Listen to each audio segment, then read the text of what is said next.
it really is an exciting time to get a chance to talk to Tate McRae in person in our studio. Hello. Hi, how are you? I'm doing good. How are you? I'm good. Does any of that land with you? Like when you just had a long flight back from Australia, right? Yeah. Like that's like a 12, 20-hour flight, right? Yeah. Is there any point in there that it does hit you what your life is right now? The only time that it like really registers is genuinely when I'm on stage, just because there's no other way than to be like super present and look at all the people who like are singing back your lyrics. Yeah. That's the only time that I feel like it really clicks. Otherwise, life feels normal. You know, it's like so weird to just think about like things going on because it's on the internet and the internet doesn't seem real half the time. What do you mean?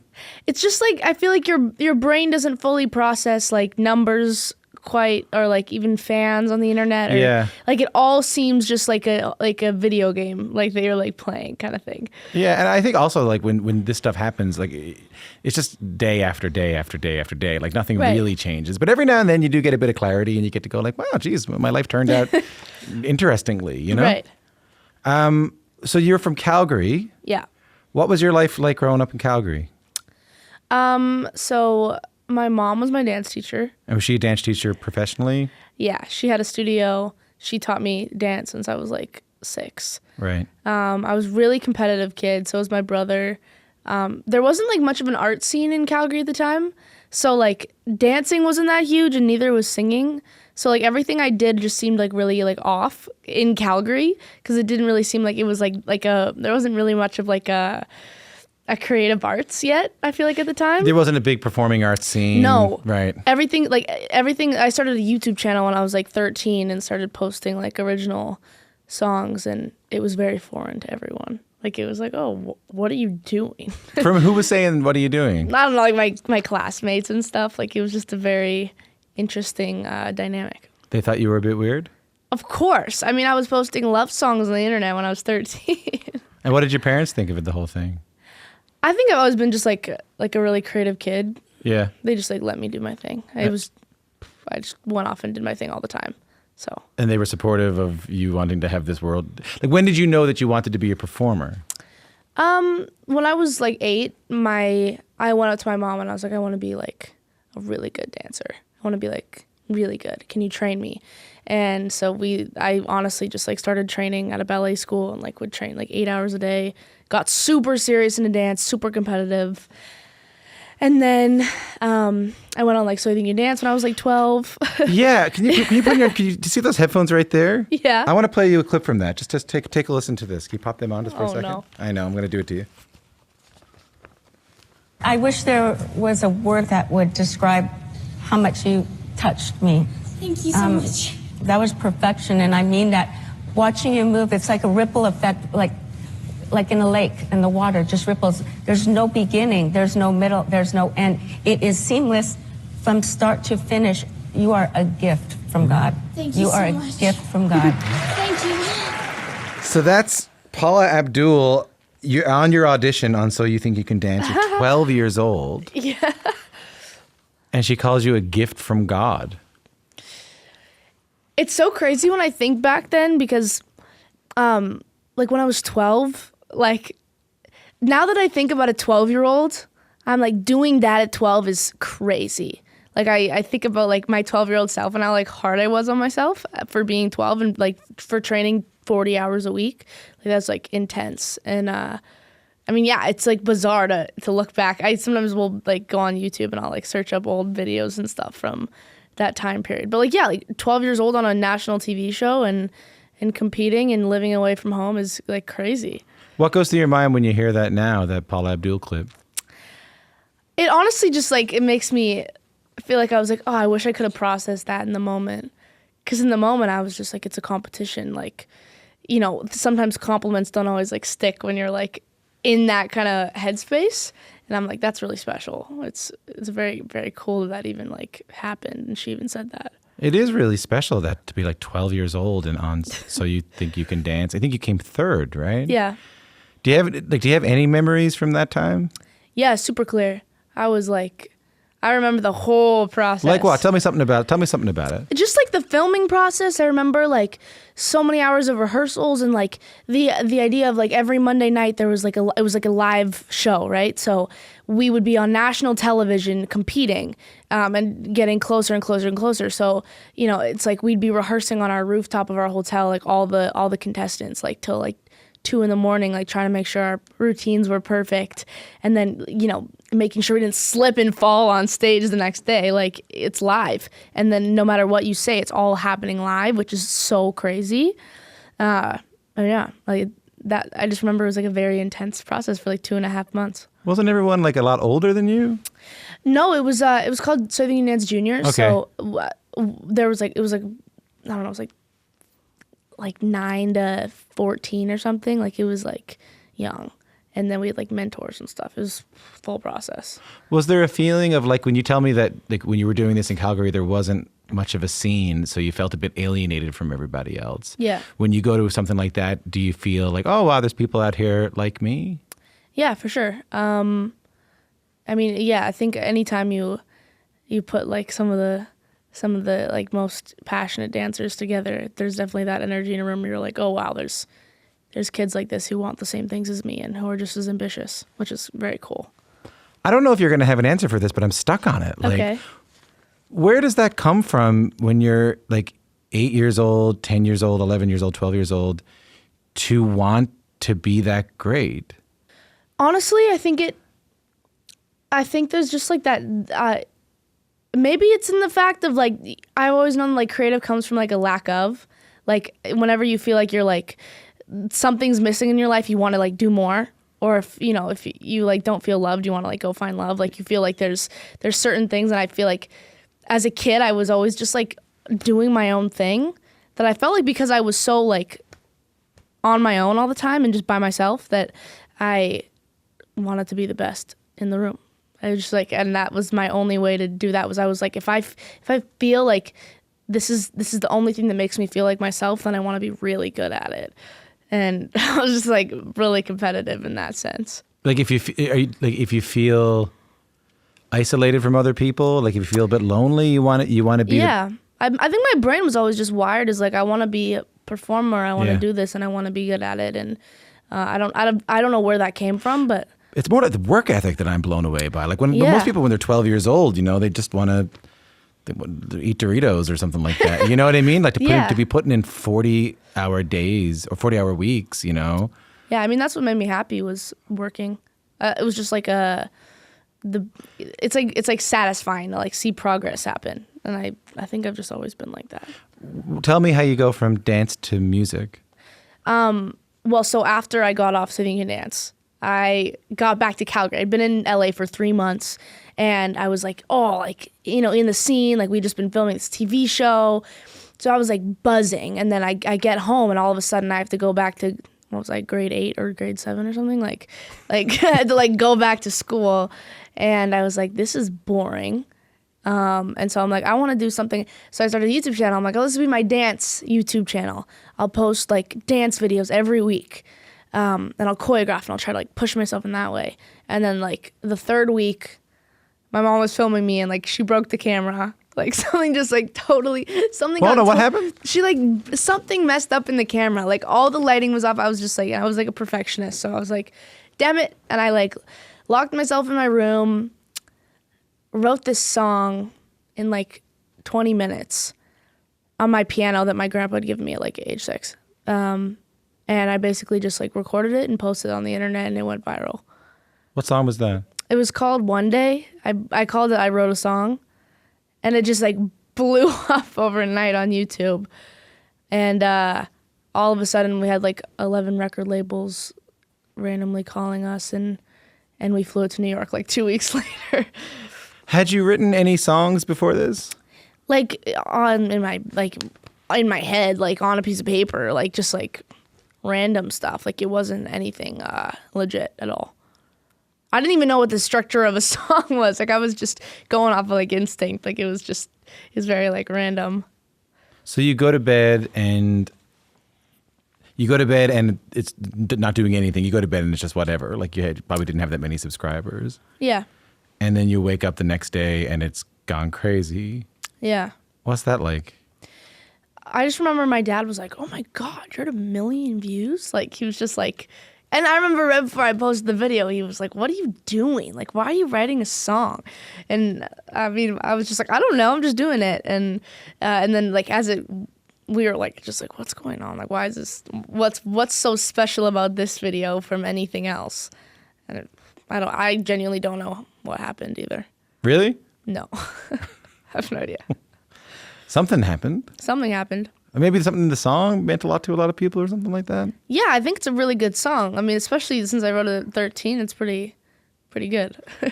Is there something about music that you weren't getting through dance? Yeah, I use dance as like a distraction a lot of the time, where I like would go there like just to like not think about things, but I like off of dance time I thought about a lot of things, and I was just like, my brain was always going, and I'd write poems and stories and whatever, and then at one point I was just like, I have so many things and so many thoughts circulating through my head that I need to write it out in some way, and I ended up putting it into a song just because I was pretty like musically inclined, like with melodies and stuff. But yeah, I was just like, I have no other way to talk about this, and I don't want to talk about it with any friends or my mom or my dad or anyone. I mean, that's powerful, right? To like when you're avoiding something through one art form, and then you are forced to confront it through another. Totally, and that helped me a lot. Like, it was very therapeutic for me to like have two outlets where I was like, one, I could actually like get a clear perspective on things, and then another thing was just like me and my own space. Is it overwhelming when that very personal thing you put out is seen by so many people? 100%. It's terrifying. And it was also terrifying when I would post a video and then go to school the next day and have everyone talk to me about it. Like, that's so scary.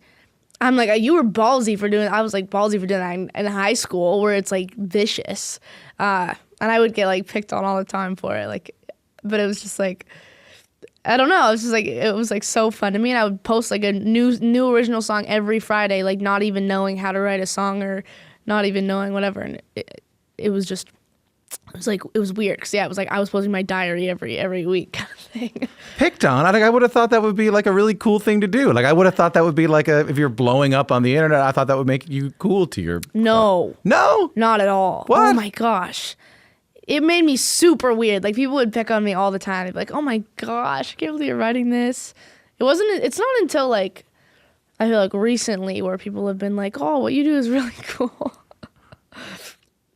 But not back then. And what kept you going? I mean, that's not easy. I didn't care. Like, I was like, okay. And it was just like cool to me. Like, I'm like, oh, I'm pleasing some people. Like, a lot of people are watching my videos, and clearly a lot of other people are relating to it. And yeah, it was just, yeah, I liked it because I was like, every week he gave me like a new kind of like challenge to write songs. Yeah, I mean, it sounds like you had a lot of clarity back then, more than like most high school students would have, you know? Yeah, I did.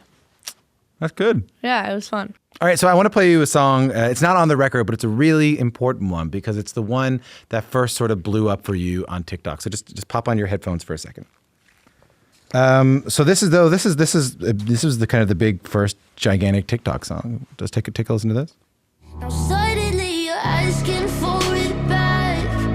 Could you tell me where'd you get the nerve? Yeah, you could say you miss all that we had, but I don't really care how bad it hurts when you broke me first.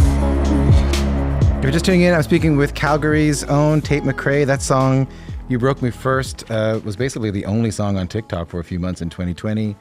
Not to mention all over the radio and all over streaming. Can you tell me a little bit about where that song came from?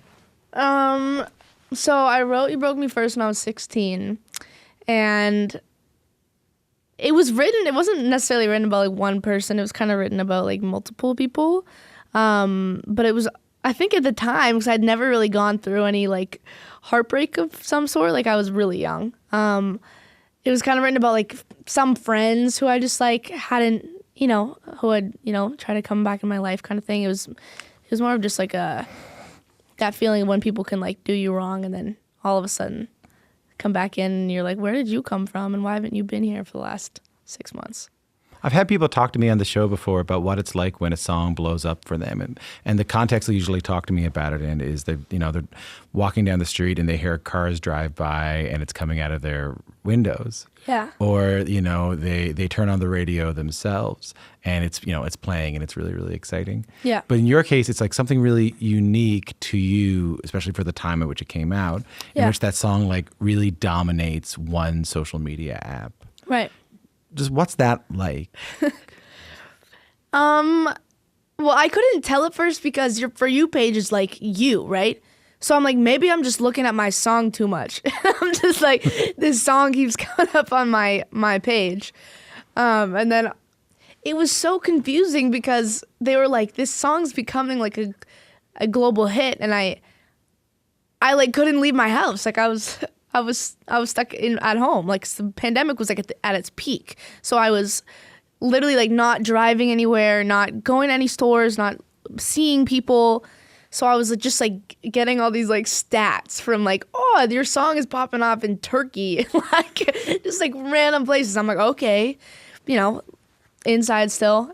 Then it wasn't until like I like really felt it when I finally got out of the pandemic and played my first festival, and I was like, first time like playing that song, and I was like, oh my gosh, I've never had to sing and never, like, I didn't have to sing any of the words. Like it was like a full sea of 20,000 people singing my song, which I was like, this is surreal. Like I didn't know that this song did this. What is that like? Because most people would they would like play to no people and then to 20 people and then to 300 people and then to, and the pandemic sort of robbed you of that. Uh-huh. It just blows up while you're stuck inside your home. Yeah. And you are rushed into the big stages with thousands of people singing your songs. Like first, what is that like? It was like, I didn't even know what Lollapalooza was. Like, I was like, okay, we're going to play a festival. I'd never been to a festival before. I didn't know what they were really. So we just like, I remember I'd gotten out of the pandemic, hadn't performed, and we walked up and I'm like, this is the stage I'm performing on? I like walked out and there were like, I don't know, like 15, 20,000 people. And they knew all my songs. It was just like very, very surreal to me. And I was like, this is the coolest thing ever. Like I feel like a rock star. But I think that's why it was so weird, because I just like I didn't know what had happened. And that's why it's like, it's really confusing because the pandemics don't happen every year. Hopefully. Hopefully not. Were you nervous? No, because I didn't even know what I was doing. Like I didn't even know that many people were going to show up. So there's no time to be nervous. I couldn't even process that I was about to perform with that many people. What's more important to you? Like the more traditional music industry stuff like radio or streaming or TikTok? I think they all kind of blend in now. I mean, as long as the people like it, it'll end up reacting. I think if you push it towards the industry first, it's never going to work. You got to push it to your fans first and make sure they resonate with it. Otherwise, I feel like, now the radios and the industry are following the kids. Like that's what's the wave. So yeah, you're kind of helping to lead that wave too. Can we listen to another song? I want to talk about it in the context of that, like when you put so much of yourself out there. Like you talked to me a little bit about when it came to your early songs, putting them on YouTube and coming into school and getting picked on a little bit for kind of showing your diary. You're showing it to a lot more people now. Can you put the headphones back on? Okay. And I'll play you one more song here. Just take a listen to this. Last night for the very first time, you didn't even try to call. Oh, I won't lie, I thought I might die. I couldn't even sleep at all. And maybe I'll get used to it. But right now I just feel like this. This is a nice opportunity for me on the CBC to get away with cursing, which is really, really fun for me. That is Tate McRae's song, Feel Like Shit, from her new album, I Used to Think I Could Fly. Tell me a little bit about that song. that song was honestly just written about a breakup I went through. And I feel like I'm a very non-filtered person. Like, you kind of get me as I am, which is why that I feel like that very much translates in my music. And yeah, I mean, that song doesn't have any like super secret deep meaning. I genuinely felt like shit when I wrote that song. Has the person who you wrote it about heard it? Yeah. It's like weird. It's so strange because when you're like talking about real people in your life, and to everyone else it's their own people in their life, so that's why it doesn't seem scary. But then when people actually ask about the people in my life, I'm like, whoa, it's so wild. It's just like, oh yeah, it's written about a real person. I'm not too concerned with who the person is. No, or I'm not anything. saying you. I appreciate it. Oh my God, I'm not saying you. Because my next question is, what's their name? No, I'm just joking. No, I'm not saying you. I'm saying it's really interesting, like, even for me to think about, like, my album. Because, like, I write a song feeling a certain way about a person, and then 6 months later, you just hear the song. Yeah. And that's why it's so like, I would release a song called Feel Like Shit because I just see it as the song. I don't see it as, like, you know, me being, that's why how I feel like I've always felt like I've released my song, like, just I disconnect from the person and I release it as a song at the end of the day. Yeah, but at the end of the day, you're also being like unbelievably vulnerable Right. to millions of people. Which I forget sometimes. And what's that like? I forget. I don't even think about it. You can't think about it. You can't think too hard about anything in this career. Otherwise, it all feels like crazy.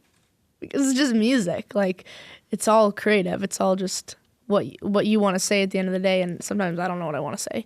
But I know you do think about it, but like in that, don't you have, like, I've heard this story about you that when you go out to perform, you sort of switch to this alter ego in your head. Is that right? Uh-huh. Can you tell me about that? It's funny. Just in the sense of, like, I've just noticed when I'm touring, like, I feel like I'm a pretty chill, like, sometimes like shy person when I go out and stuff. Yeah. And then I get on stage and I'm like a monster. What do you mean you're a monster? Sometimes I'm like, I can't believe I said that. Like, it's like I want my concerts to rage. Like, and it's just hilarious because I turn on this fire where I'm just like, holy, like I went there. And I do that every night because I just, like, the energy crowd just makes me like a totally different person, and I love it. And you named the other person, right?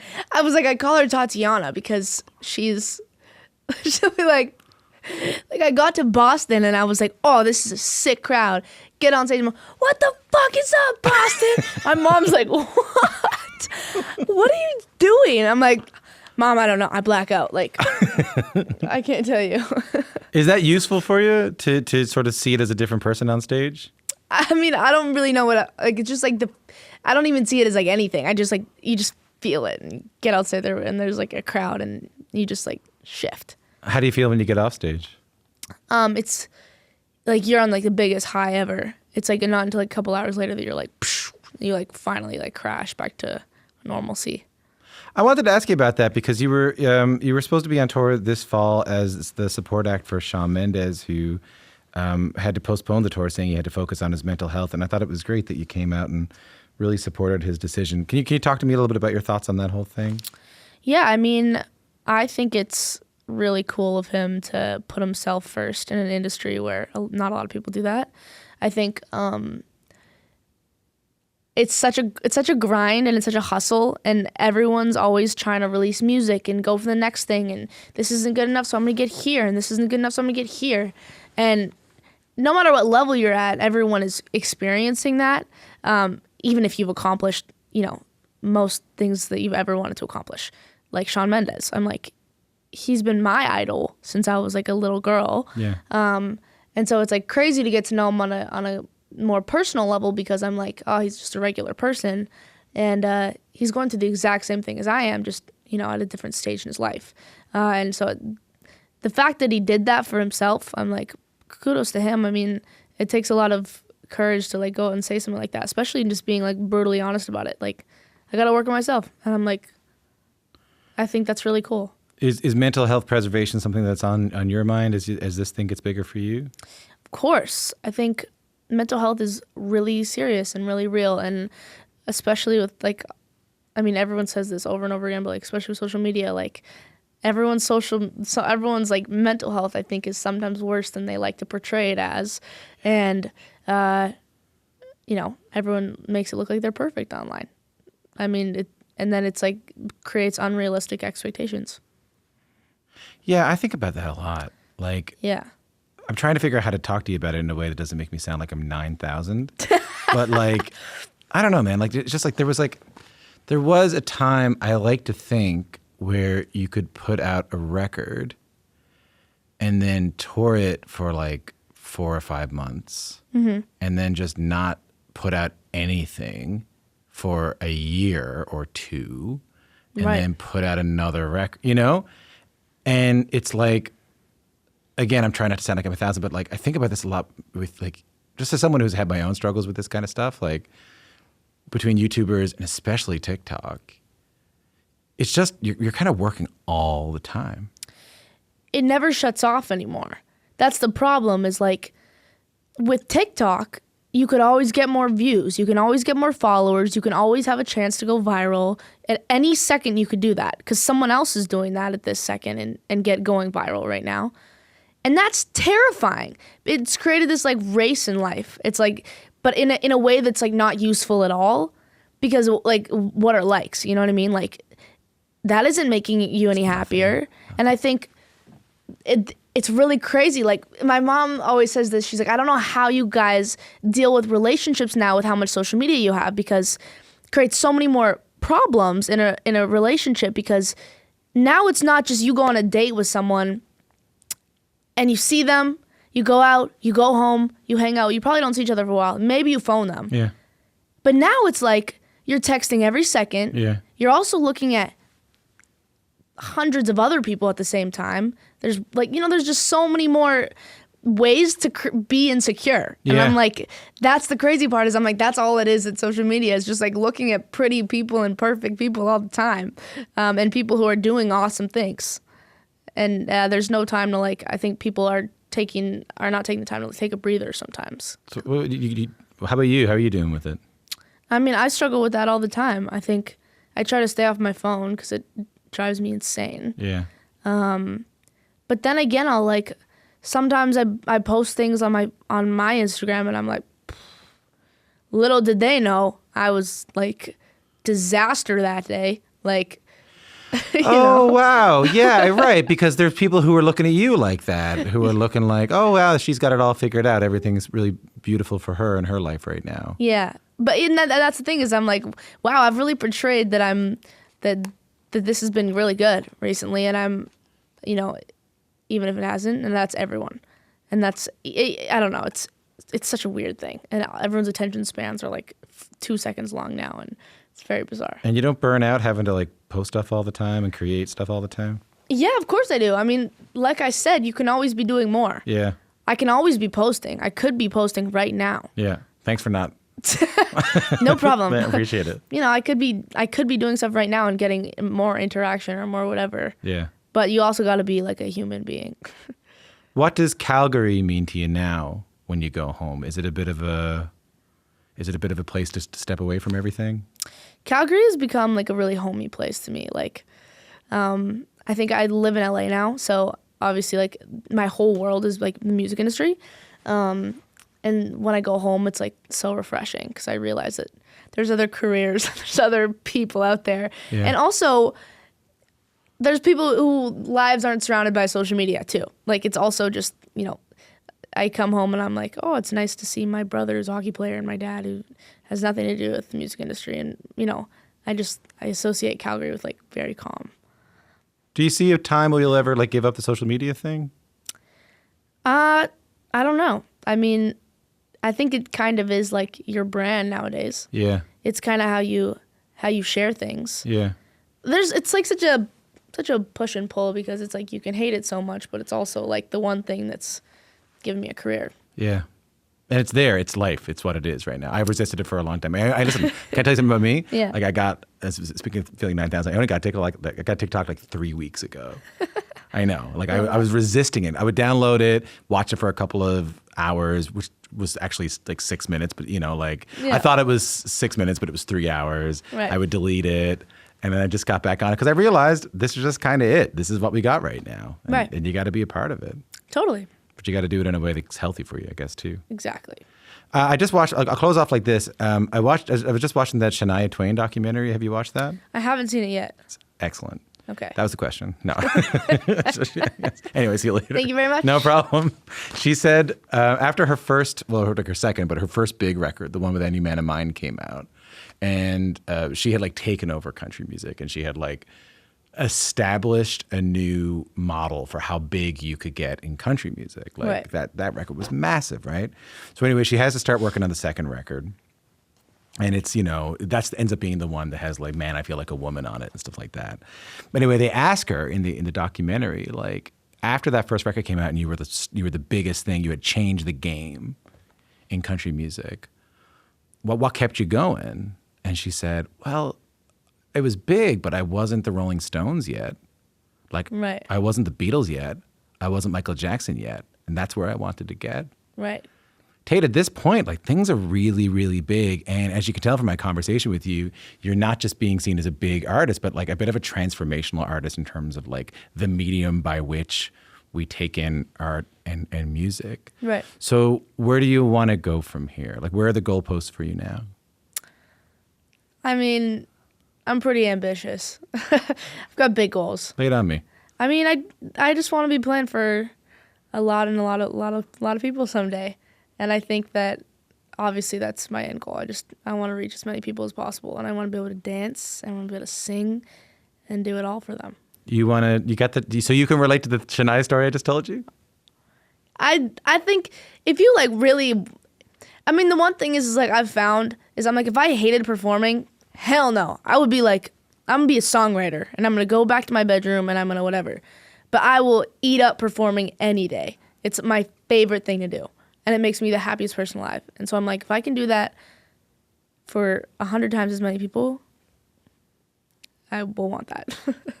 Do you still get to do like quiet? Because the ballet you did when I watched when you were a kid, like that was quiet, very like emotional ballet. Do you still get to do stuff like that?